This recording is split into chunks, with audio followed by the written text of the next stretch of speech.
easy. We could take it inside, where I can love how I like if I want it. Whatever keeps me high. Yeah, we can take it good and loose on an endless spring. Good because we... All right. Yes, it is. Welcome back to the Pactrospective.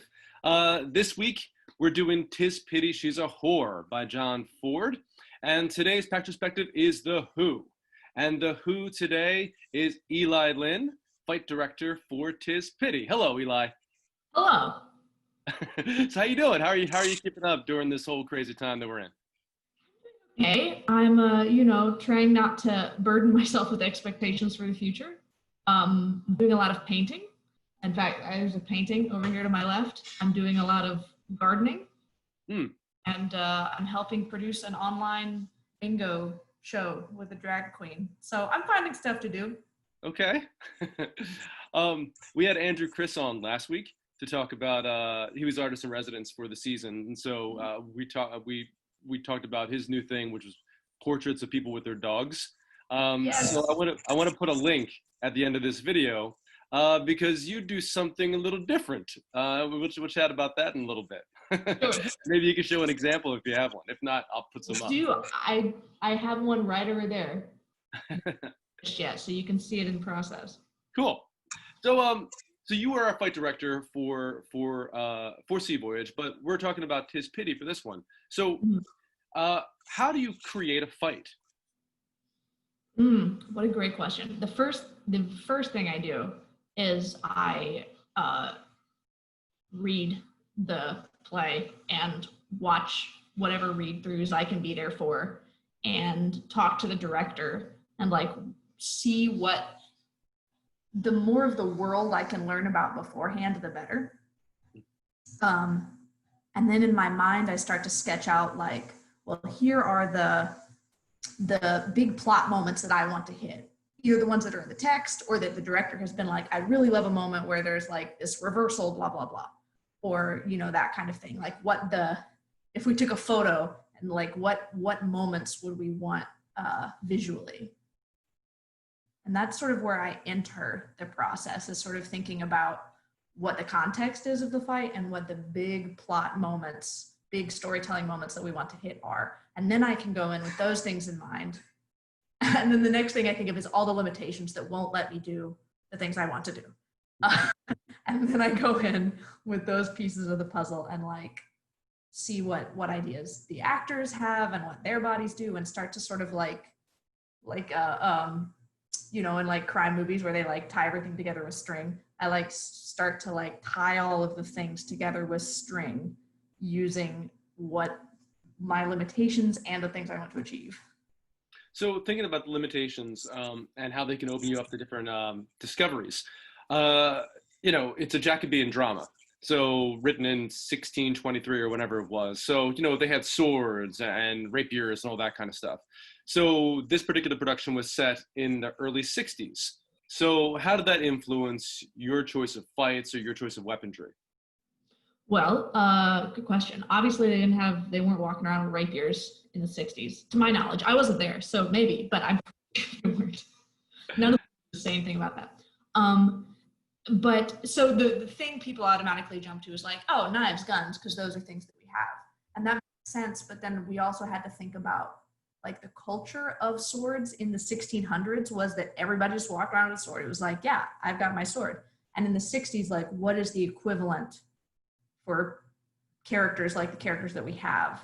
Because now we don't just walk around with personal weapons chilling at our side. We don't just assume that everybody has a dueling weapon on them at all times.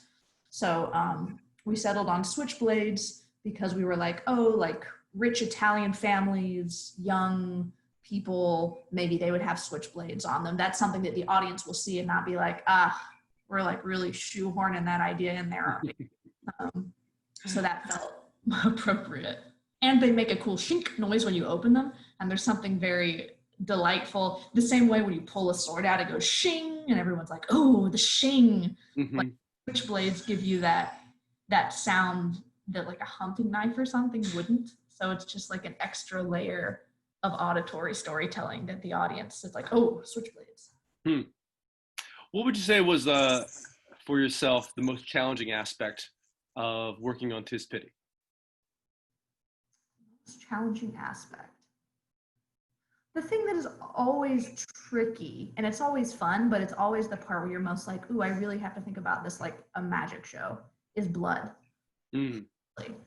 Especially the amount of blood one usually uses in a Jacobean tragedy, which is to say gouts. And two, in the end of Tis Pity, it's not just like everyone's stabbed and they die. Like they stabbed and then they just talk about it. Like Giovanni takes so long to die.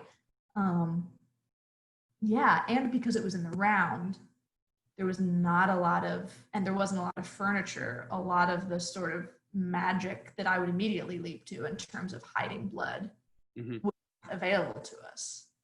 So that was the part that was the most, that I had to think of the most, like it was a magic show. Like, how are we going to achieve these things without giving it away or making it really cheesy and dreadful? You know what I mean? Like, oh, yeah. I mean, it's really fascinating when you think about the Jacobean dramas and how they're kind of like, they were the Tarantinos of the 1600s. And just in terms of structure as well, like the little bits of blood that would happen along the way. And then there's always, like a Tarantino film, that final set piece where everything goes to hell. And Tis Pity is a perfect example of that. Do you want to talk about maybe, I mentioned like the challenging things, but like what was the most fun thing? Because as a fight director, there's always, that one move that's like, I love that we came up with that. I need to steal that for something else. Like, was there one move in particular that you're like, signature Eli Lynn? Oh man, I don't know that I've worked enough for there to be like a signature. But if anyone else sees something, they're like, oh, I feel like people look at my fights and they're like, oh yeah, that's an Eli Lynn thing. I think a thing that's becoming a signature my thing is to use things that aren't the weapon in the fight, which we did in a fight that ended up having to be cut and shortened. But we had a fight with 2 switchblades, and one person took off their jacket. Right. As their offhand weapon in an original draft of the fight. And I got that from, A, it's sort of rapier and cloaky. But B, I was watching a lot of videos of street fights because it just sort of takes place as that sort of like 2 macho guys like bumping chests and then they fight. And in some street fights, people would take off their shirts and wrap it around their offhand so that they could protect themselves with their shirt hand. And I was like, oh, that makes so much sense. That's so clever. And the audience never sees that. And it opens up all these things we can do with this extra fabric thingy. So yeah, I think that was the thing that I was like, ooh, I will use this in another play at some point. Someone fighting knife and like clothing. Back in my fighting days, I did a Cassio Rodrigo fight as Cassio, where I had no weapon but had the jacket, and so the whole thing was the jacket. The jackets are great. I love it. Because the audience doesn't see it coming. Yeah. And it's like exciting in an extra way. Like yesterday I'm watching lots of fights now because I have all this time. And there's a fight in The Punisher, I guess the first season, where they're fighting in a gym and they keep picking up random stuff that's in the gym to attack each other with. And it's so exciting, not because it's like, ooh, this is very slick fist fighting, because it's like, ooh, to that. Oh, they figured out how to use it that. And I think that's really interesting in fights, especially in theater. You never see that shit. A transition of slick. So dealing with blood, I remember being there at the tech rehearsals and trying to find the right consistency of like what blood looks like and what blood feels like and how much blood we had. Was there a method that you used? Like, do you have like a specific, like this is the formula that I always use, or is it different every single time when you do a fight? It tends to be different because we have different needs every time. And like what the costumes will do is a big part of it too. Like for this one, at first I was like, well, I can concoct a blood myself, which will be much cheaper. and I can make pretty washable, and it will move the way that I want blood to move. But then the costumes we were using, because a lot of them were sort of vintagey, it would, especially like Trevor had a white shirt for a lot of it, and the blood would come out of most of it, but like the seams would stay pink. We did like a test of a shirt that he was using, and so we ended up going with a blood that is you can just open it. Okay. Sorry, I was yelling while my roommate's trying to make coffee and have a morning. We ended up choosing a blood based mostly on washability. In the end, like it's like the Venn diagram. You can have that, like, looks good, is cost effective, is very washable, and you can't have all three of those things. So with blood, so we ended up with going with looks. It looked pretty good, and it was incredibly washable. It's called gravity and momentum blood. It, like, with water, it just comes out like that. And because we were using so much of it, and it was gonna get on everybody, we ended up going with gravity and momentum. And I'm still, I'm still looking for that blood that's like the holy grail of bloods. Because the thing about gravity and momentum, and the thing about a lot of bloods, is they're based in like corn syrup or something like that. Mm-hmm. Make your own blood, a lot of it is corn syrup, which is great, except that it's sticky. And a lot of people, I mean, I like the image of like the hand print, or the hand print, like you can smear the blood around. Oh, yeah. And when it's corn syrup based, like you're like you can't blood around the way you want it to smear around. And also it doesn't have that same, like when you thin it down enough to get it to run, which is another thing you want, blood to do, to like run down the stuff. It starts to look a little bit like jam because it loses its opacity. So it's hard to find ways that you can make blood yourself that will hit all the things you want to hit. So if anyone has any brilliant secrets, please share them. I was gonna say, like, we can make this kind of like a cooking video where now everyone can like put their version of the recipe down here. So, hey everybody, if you got a great blood recipe you want to share, put it in the comments. I've made some before. I did a version of Julius Caesar in college, and I made it with peanut butter because capacity, and it's great, and it sort of helps it wash too. But then the whole room, especially if you're in like a little black box, everything smells like peanut butter. And that sort of gives it away. And it's also a problem if anyone has a peanut allergy. Right, yeah, exactly. Yeah. Like I just did a correction of Hamlet, and my Hamlet has a peanut allergy. So any blood that we would have used, we couldn't give it to, I couldn't even show up with like nuts to eat for a snack. Yeah. Yeah. Well, I have one more question for you. So we're talking about Tis Pity, and Tis Pity, it's a dark revenge tragedy. So what, now that you also were in our show this year, the Sea Voyage, and fantastic as the captain, and also was fight director for that.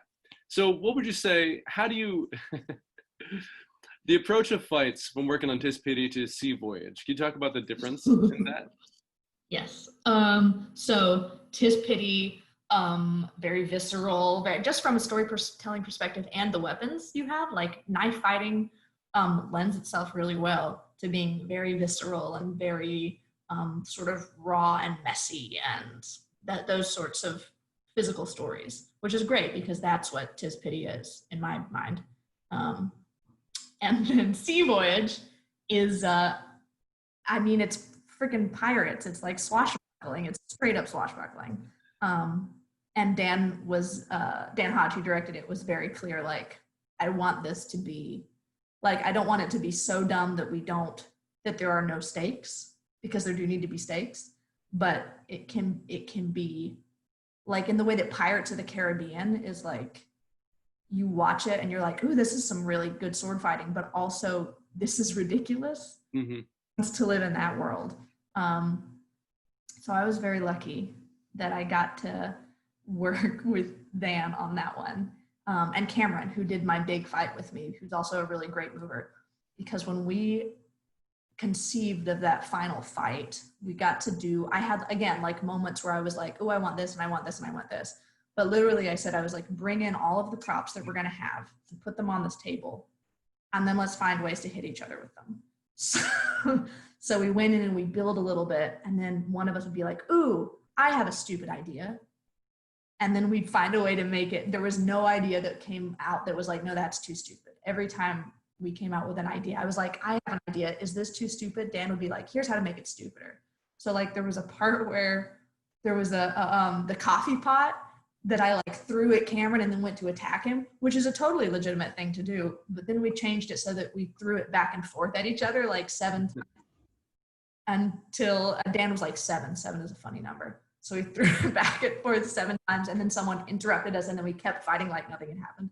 Right. So like taking things that do make martial sense. We're not like spinning around 6 times before we cut each other. It's not that kind of ridiculous, but it's that kind of like, yeah, like you just push it to the point where you're like, now you're being gratuitous now. A little bit.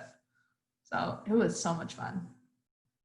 So, Eli Lynn, what are you doing now to keep yourself busy, to keep yourself artistically fulfilled and stuff? To keep myself artistically fulfilled. God, when am I ever? I'm doing a lot of painting, like I was saying. I'm also getting Ian Rose, Fine Master Ian Rose is my mentor, and he, well, I think he just finished his classes, but he was still teaching remotely, so I was helping him, and I'm still helping him with his classes. I meet him at a karate dojo and like help him film. So I'm still getting to fight a little bit, which is really great. But then I'm just doing, like, my laptop is literally on top of my painting station right now. So I'm doing, hang on, I'll show you. Show you what I'm working on right now. This baby. Ah. Right? It's not a silly one. Usually I do ridiculous ones, but this person just wanted a regular old child with a dog. That's sweet. Because I'm gonna put some pictures up on here of the ones that I'm used to seeing of yours, which are usually pet cats in battle costumes, or dogs in dresses, and you know, all kinds of wonderful things that pet owners love to do for their pets. Yeah, those are my bread and butter. Those are pretty fun. So I'm doing that. I'm trying to do all those things that you say that you're gonna do that you don't have time to do, like just research, just like watching things and learning things. But sometimes too, there's a point where it's like I'm gonna sit down and do nothing. That's what I need to do now. Well, Eli Lynn, I want to thank you so much for joining us on the Pactrospective, The Who, 'Tis Pity She's a Whore. You'll see at the end of this video a way to contact Eli if you want one of those fantastic paintings of your own pooch or kitty or iguana or hamster or whatever you have. Toddler, whatever you want. Or toddler, whatever pet you might have around in your house. All right, Eli, be well, be safe. Love to Vanessa. Hope you guys are well. Yeah, same to you. Hope to see the lower half of your face in person soon. Right? Yeah. Everybody. Everybody. All right. Thanks.